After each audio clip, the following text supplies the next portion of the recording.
His tie was silver and his shirt brilliantly white, the stark absence of color emphasizing those amazing blue irises. Standing there with his jacket open and his hands shoved casually into his pants pockets, the sight of him was like running smack into a wall I hadn't known was there.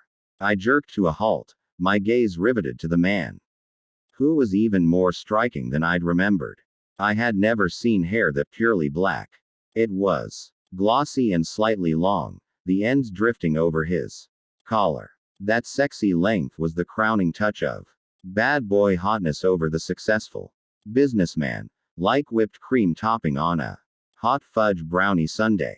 As my mother would say, only rogues and raiders had hair like that. My hands clenched against the urge to touch it, to see if it felt like the rich silk it resembled. The doors began to close. He took an easy step forward and pressed a button on the panel to hold them open. There's plenty of room for both of us, Eva. The sound of that smoky, implacable voice broke me out of my momentary daze. How did he know me name? Then I remembered that he'd picked up my ID card when I'd dropped it in the lobby. For a second, I debated telling him I was waiting for someone so I could take another car down, but my brain lurched back into action. What the hell was wrong with me? Clearly he worked in the crossfire. I couldn't avoid him every time I saw him, and why should I? If I wanted to get to the point where I could look at him and take his hotness for granted, I needed to see him often enough that he became like furniture. Ha! If only I stepped into the car. Thank you. He released the button and stepped back. Again. The doors closed and the elevator began its descent. I immediately regretted my decision to share the car with him. Awareness of him prickled across my skin.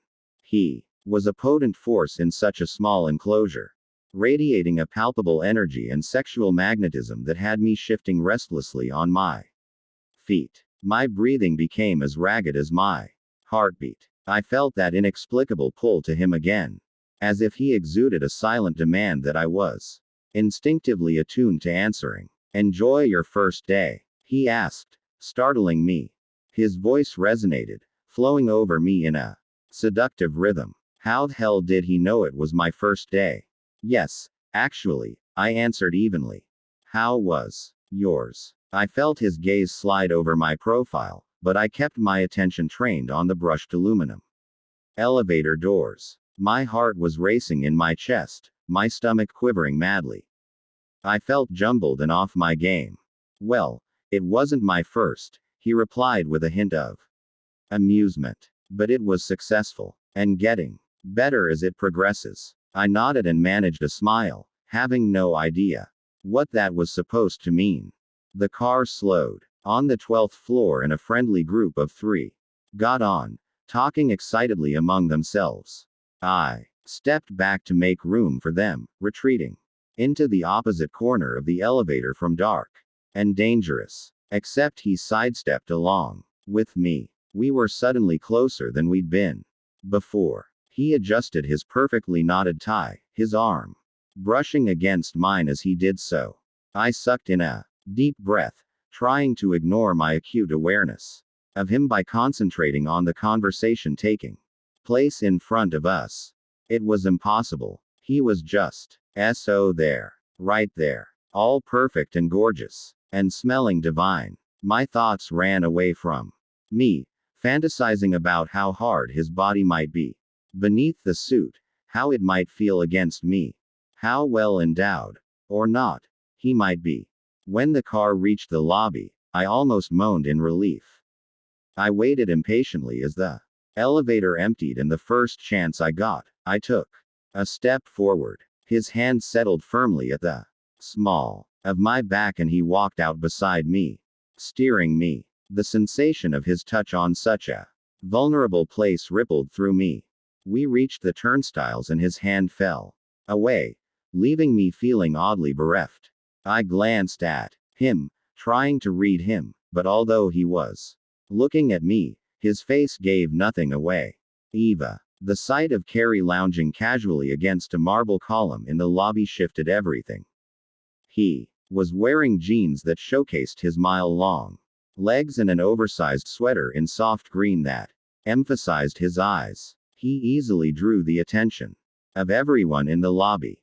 I slowed as I approached him, and the sex god passed us, moving through the revolving door and sliding fluidly into the back of the chauffeured black Bentley SUV I'd seen at the curb the evening before. Carrie whistled as the car pulled away. Well, from the way you were looking at him, that was the guy you told me about, right? Oh, yeah, that was definitely him. You worked together. Linking arms with me, Carrie tugged me out to the street through the stationary door. No. I stopped on the sidewalk to change into my walking flats, leaning into him as pedestrians flowed around us. I don't know who he is, but he asked me if I'd had a good first day, so I better figure it out. Well, he grinned and supported my elbow as I hopped awkwardly from one foot to the other. No idea how anyone could get any work done around him. My brain sort of fried for a minute. I'm sure that's a universal effect. I straightened. Let's go. I need a drink. The next morning arrived with a slight throbbing at the back of my skull that mocked me for having one too many glasses of wine. Still, as I rode the elevator up to the 20th floor, I didn't regret the hangover as much as I should have. My choices were either too much alcohol or a whirl with my vibrator, and I was damned if I'd have a battery-provided orgasm starring Dark and Dangerous. Not that he'd know or even care that he made me so horny I couldn't see straight, but I'd know, and I didn't want to give the fantasy of him the satisfaction. I dropped my stuff in the bottom drawer of my desk, and when I saw that Mark wasn't in yet, I grabbed a cup of coffee and returned to my cubicle to catch up on my new favorite ad biz blogs. Eva. I jumped when he appeared beside me, his grin a flash of white against his smooth dark skin. Good morning, Mark. Is it ever? You're my lucky charm, I think. Come into my office. Bring your tablet. Can you work late tonight? I followed him over, catching on to his excitement. Sure. I'd hoped you'd say that. He sank into his chair. I took the one I'd sat in the day before and quickly opened a notepad program. So, he began, we've received an RFP for Kingsman Vodka and they mentioned me by name. First time that's ever happened. Congratulations. I appreciate that, but let's save them for when we've actually landed the account. We'll still have to bid if we get past the request for proposal stage, and they want to meet with me tomorrow evening. Wow. Is that timeline usual? No. Usually they'd wait until we had the RFP finished before meeting with us, but Cross Industries recently acquired Kingsman and CI has dozens of subsidiaries. That's good business. If we can get it. They know it and they're making us jump through hoops, the first of which is meeting with me. Usually there would be a team, right? Yes, we'd present as a group. But they're familiar with the drill. They know they'll get the pitch from a senior executive, then end up working with a junior like me, so they picked me out and now they want to vet me. But to be fair, the RFP provides a lot more information than it asks for in return. It's as good as a brief, so I really can't accuse them of being unreasonably demanding.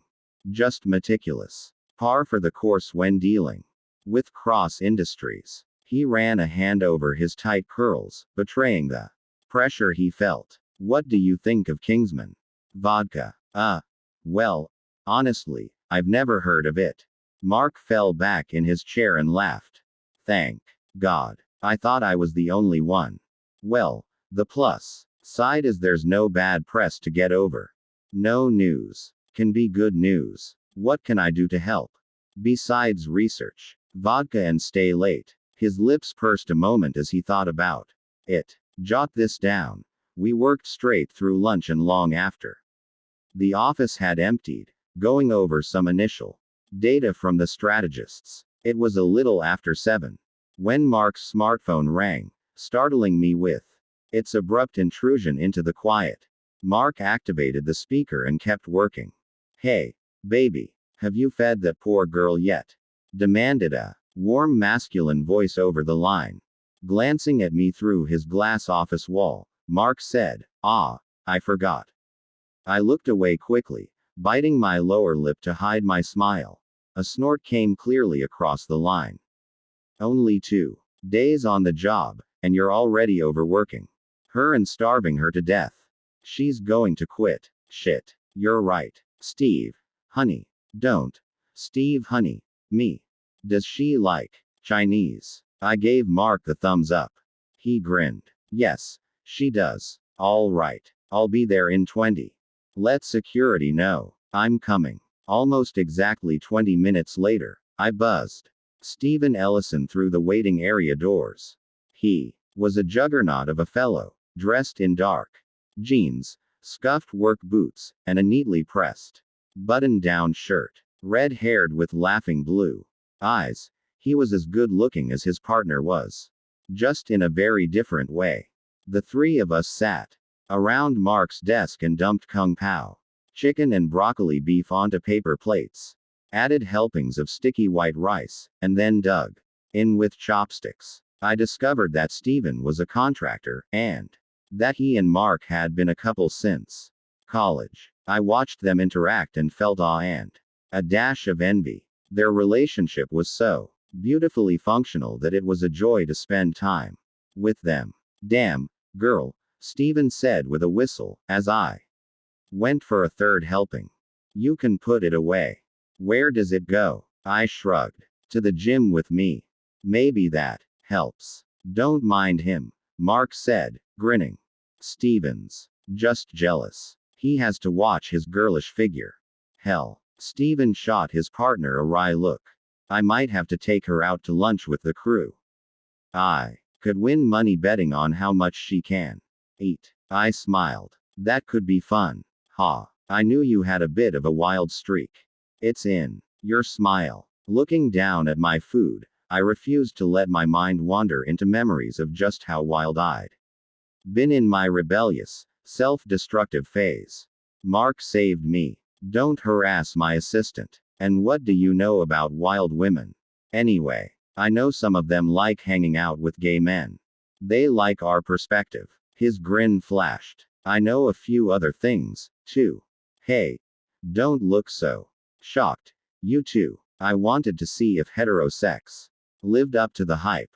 Clearly this was news to Mark, but from the twitching of his lips, he was secure enough in their relationship to find the whole exchange amusing. Oh, how'd that work out for you? I asked bravely. Stephen shrugged. I don't want to say it's overrated. 'Cause clearly I'm the wrong demographic and I had a very limited sampling. But I can do without. I thought it was very telling that Stephen could relate his story in terms Mark worked with. They shared their careers with each other and listened. Even though their chosen fields were miles apart. Considering your present living arrangement, Mark said to him, catching up a stem of broccoli with his chopsticks, I'd say that's a very good thing. By the time we finished eating, it was 8 and the cleaning crew had arrived. Mark insisted on calling me a cab. Should I come in early tomorrow? I asked. Stephen bumped shoulders with Mark.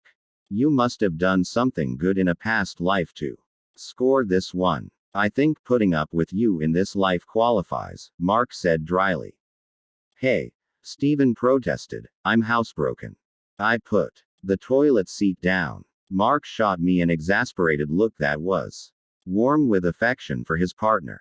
And that's helpful how. Mark and I scrambled all day Thursday to get ready for his 4 o'clock with the team from Kingsman. We grabbed an information-packed lunch with the 2 creatives who would be participating in the pitch when it got to that point in the process. Then we went over the notes on Kingsman's web presence and existing social media outreach. I got a little nervous when 3:30 rolled around because I knew traffic would be a bitch. But Mark kept working after I pointed out the time. It was 3:45 before he bounded out of his office with a broad smile, still shrugging into his jacket. Join me, Eva. I blinked up at him from my desk. Really? Hey, you worked hard on helping me prep. Don't you want to see how it goes? Yes, absolutely. I pushed to my feet, knowing my appearance would be a reflection on my boss. I smoothed my black pencil skirt and straightened the cuffs of my long-sleeved silk blouse. By a random twist of fate, my crimson shirt perfectly matched Mark's tie. Thank you. We headed out to the elevators and I was briefly startled when the car went up instead of down. When we reached the top floor, the waiting area we stepped into was considerably larger and more ornate than the one on the 20th. Hanging baskets of ferns and lilies fragranced the air, and a smoky glass security entrance was sandblasted with Cross Industries in a bold, masculine font. We were buzzed in, and then asked to wait a moment. Both of us declined an offer of water or coffee, and less than 5 minutes after we arrived, we were directed to a closed conference room. Mark looked at me with twinkling eyes as the receptionist reached for the door handle. Ready. I smiled. Ready. The door opened and I was gestured in first. I made sure to smile brightly as I stepped inside. A smile that froze on my face at the sight of the man rising to his feet at my entrance. My abrupt stop bottlenecked the threshold and Mark ran into my back, sending me stumbling forward. Dark and Dangerous caught me by the waist, hauling me off my feet and directly into his chest. The air left my lungs in a rush, followed immediately by every bit of common sense I possessed, even through the layers of clothing between us. His biceps were like stone beneath my palms, his stomach a hard slab of muscle against my own. When he sucked in a sharp breath, my nipples tightened, stimulated by the expansion of his chest. Oh no, I was cursed. A rapid-fire series of images flashed through my mind, showcasing 1,000 ways I could stumble, fall, trip, skid, or crash in front of the sex god over the days, weeks, and months ahead. Hello again, he murmured, the vibration of his voice making me ache all over. Always a pleasure running into you, Eva. I flushed with embarrassment and desire, unable to find the will to push away despite the 2 other people in the room with him. It didn't help that his attention was solely on me, his hard body radiating that arresting impression of powerful demand. Mr. Cross, Mark said behind me. Sorry about the entrance. Don't be. It was a memorable one. I wobbled on my stilettos when Cross set me down, my knees weakened from the full body contact. He was dressed in black again, with both his shirt and tie in a soft gray. As always, he looked too good. What would it be like to be that amazing looking? There was no way he could go anywhere without causing a disturbance. Reaching out, Mark steadied me and eased me back gently. Cross's gaze stayed focused on Mark's hand at my elbow until I was released. Right. Okay then. Mark pulled himself together. This is my assistant, Eva Tramail.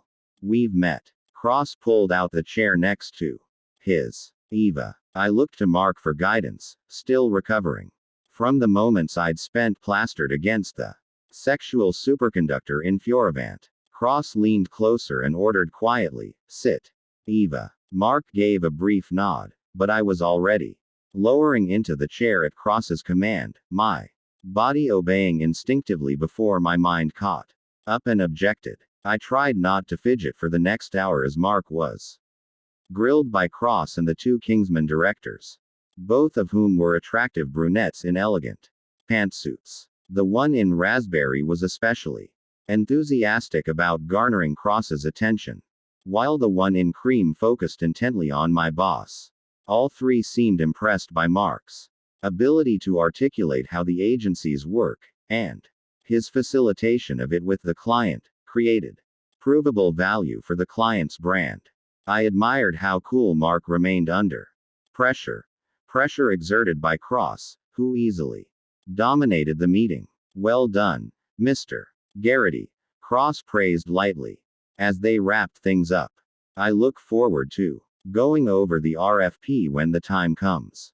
What would entice you to try Kingsman, Eva? Startled, I blinked. Excuse me. The intensity of his gaze was searing.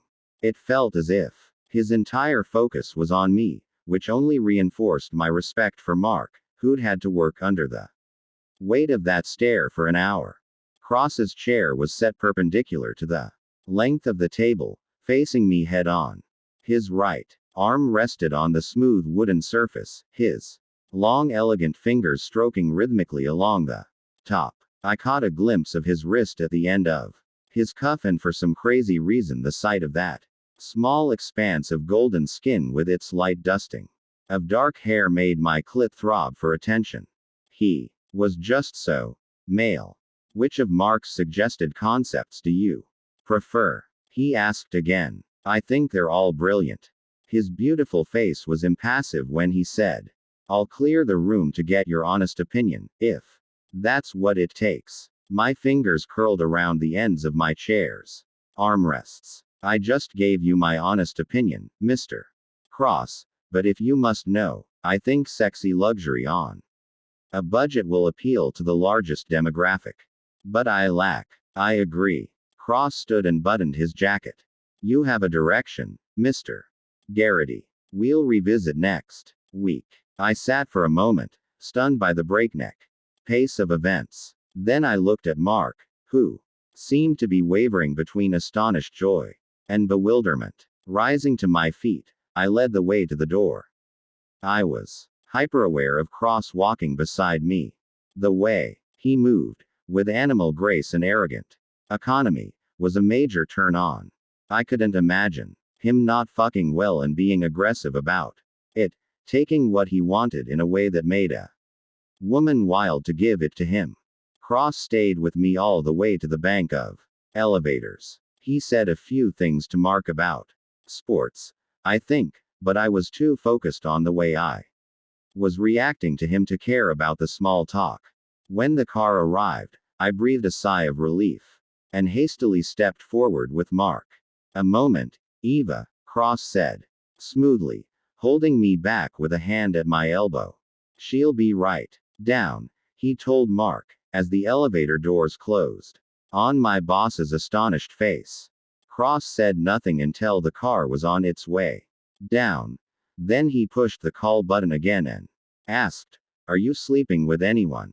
The question was asked so casually it took a second to process what he'd said. I inhaled sharply. Why is that any business of yours? He looked at me and I saw what I'd seen the first time we'd met. Tremendous power and steely control, both of which had me taking an involuntary step back. Again. At least I didn't fall. This time, I was making progress. Because I want to fuck you, Eva. I need to know what's standing in my way, if anything. The sudden ache between my thighs had me reaching for the wall to maintain my balance. He reached out to steady me, but I held him at bay with an uplifted hand. Maybe I'm just not interested, Mr. Cross. A ghost of a smile touched his lips and made him impossibly more handsome. Dear God. The ding that signaled the approaching elevator made me jump. I was strung so tight. I'd never been so aroused. Never been so scorchingly attracted to another human being. Never been so offended by a person I lusted after. I stepped into the elevator and faced him. He smiled. Until next time, Eva. The doors closed and I sagged into the brass handrail, trying to regain my bearings. I'd barely pulled myself together when the doors opened and revealed Mark pacing in the waiting area on our floor. Jesus, Eva, Mark muttered, coming to an abrupt halt. What the hell was that? I have no freaking clue. I exhaled in a rush, wishing I could share the confusing, irritating exchange I'd had with Cross, but well aware that my boss wasn't the appropriate outlet. Who cares? You know he's going to give you the account. A grin chased away his frown. I'm thinking he might. As my roommate always says, you should celebrate. Should I make dinner reservations for You and Steven. Why not? Pure Food and Wine at 7, if they can squeeze us in. If not, surprise us. We'd barely returned to Mark's office when he was pounced on by the executives, Michael Waters, the CEO and president, and Christine Field and Walter Lehman, the executive chairman and vice chairman. I skirted the four of them as quietly as possible and slid into my cubicle. I called Pure Food and Wine and begged for a table for two. After some serious groveling and pleading, the hostess finally caved. I left a message on Mark's voicemail. It's definitely your lucky day. You're booked for dinner at 7. Have fun. Then I clocked out, eager to get home. He said what? Carrie sat on the opposite end of our white sectional sofa and shook his head. I know, right? I enjoyed another sip of my wine. It was a crisp and nicely chilled Sauvignon Blanc I'd picked up on the walk home. That was my reaction, too. I'm still not sure I didn't hallucinate the conversation while overdosing on his pheromones. So, I tucked my legs beneath me on the couch and leaned into the corner. So what? You know what, Eva? Grabbing his netbook off the coffee table, Carrie propped it on his crossed legs. Are you going to tap that or what? I don't even know him. I don't even know his first name, and he threw that curveball at me. He knew yours. He started typing on his keyboard. And what about the thing with the vodka? Asking for your boss in particular. The hand I was running through my loose hair stilled. Mark is very talented. If Cross has any sort of business sense at all, he'd pick up on that and exploit it. I'd say he knows business. Carrie spun his netbook around and showed me the home page of Cross Industries, which boasted an awesome photo of the Crossfire. That's his building, Eva. Gideon Cross owns it. Damn it. My eyes closed. Gideon Cross. I thought the name suited him. It was as sexy and elegantly masculine as the man himself. He has people to handle marketing for his subsidiaries. Probably dozens of people to handle it. Stop talking, Carrie. He's hot, rich, and wants to jump your bones. What's the problem? I looked at him. It's going to be awkward running into him all the time. I'm hoping to hang on to my job for a long while. I really like it. I really like Mark. He's totally involved me in the process and I've learned so much from him already. Remember what Drive Travis says about calculated risks. When your shrink tells you to take some, you should take some. You can deal with it. You and Cross are both adults. He turned his attention back to his internet search. Wow. Did you know he doesn't turn 30 for another 2 years? Think of the stamina. Think of the rudeness. I'm offended by how he just threw it out there. I hate feeling like a vagina with legs. Carrie paused and looked up at me, his eyes softening with sympathy. I'm sorry, baby girl. You're so strong, so much stronger than I am. I just don't see you carrying around the baggage I do. I don't think I am, most of the time. I looked away because I didn't want to talk about what we'd been through in our pasts. It's not like I wanted him to ask me out on a date. But there has to be a better way to tell a woman you want to take her to bed. You're right. He's an arrogant douche. Let him lust after you until he has blue balls. Serves him right. That made me smile. Carrie could always do that. I doubt that man has ever had blue balls in his life, but it's a fun fantasy. He shut his netbook with a decisive snap. What should we do tonight? I was thinking I'd like to go check out that Krav Maga studio in Brooklyn. I'd done a little research after meeting Parker Smith during my workout at Equinox, and as the week passed, the thought of having that kind of raw, physical outlet for stress seemed more and more ideal. I knew it wouldn't be anything close to banging the hell out of Gideon Cross, but I suspected it would be a lot less dangerous to my health.